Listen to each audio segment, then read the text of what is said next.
তৈরি। ও ভাই সাহেব, পাথরের পরিবর্তে এই লিকুইড দিয়ে কি রাস্তার গর্ত ভরা সম্ভব? চলুন দেখি।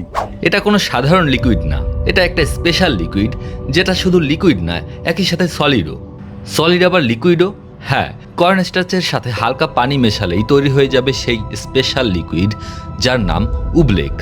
আপনি জোরে আঘাত করলে এটা শক্ত হয়ে যাবে, আর আলতোভাবে হাত রেখে দিলে তরলের মতো আচরণ করবে।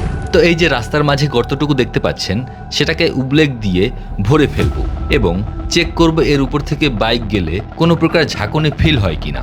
এই অবস্থায় গর্তের উপর থেকে বাইক গেলে মোটামুটি ভালোই ঝাঁকুনি অনুভব হয়। এবার আমাদের সেই স্পেশাল কেমিক্যালটি দিয়ে গর্ত একদম ভরে ফেলবো।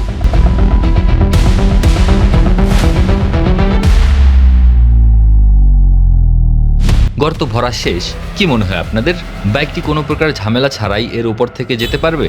বাধাপ্রাপ্ত হবে, না আগের মতোই ঝাঁকুনি অনুভব করবে? দেখা যাক।